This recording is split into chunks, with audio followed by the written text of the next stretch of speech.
ვარ კასპის რაიონიდან ცხოვრობ აგერ აქ ამდენი წლობითა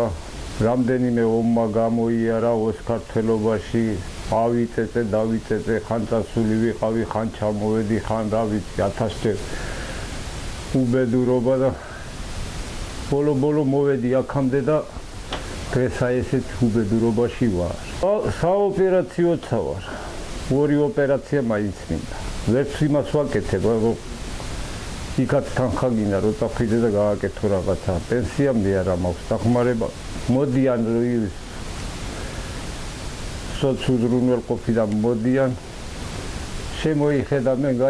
გამოივლიან რა ვიცი რა ქულებსაც წერენ რას პოულობენ მე ვერა პოულობ ვერაფერს ისეთი რას პოულობენ რა ვიცი ამდენი წელია ხარ მე ვერაფერი მიპოვია აი ამ კრაუს თუ ისა ქულა ეკუთვნის რა ვიცი და შიგნით რო შეხვიდეთ შიგნით უარესობა იქ საერთოდ არ შეიცვლება თუ მეთქი მუდმივი დახმარება არ არსებობს და არ მერგება და არ მეკუთვნის და ამდენა ქულები მაქვს არა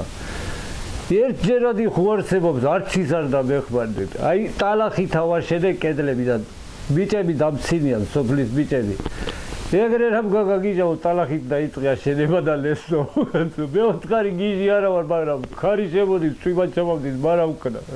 პასუხი რამით რეს არაფრის საშუალება არ მაქვს უნდა დაინტერესებულიყო კაცო რაიონის ხელმძღვანელი ხარ პირადად ვიყავი ჩასული და როგორც მივედი და უთხარი ჩობალაურიდან ავარ მეთქი მაშინაც ის მითხრა შვილები სადაც ყავს იქ არიან ახლა შვილები ყველამ კარგად იციან თვითონ გამგებელსაც უთხარი შენ თუ გეხმარებიან მეთქი შენი შვილი თუ აქეთ შენ ეხმარები აი ეგრე ვარ მეც არაფერს არ მეხმარ თავიანთ თავი გასჭიროებია დღესდღეობით სულ ყველას და მე რას დამეხმარება ორჯონიკიზე შეადია ეს ომები და ის რო იყო ადგნენ და წავიდნენ ისინი მაგრამ არ მაგცენ ყურადღებას არ მაგცენ ესე იგი არავინ არ დაინტერესდა როგორ ვარ რა მდგომარეობა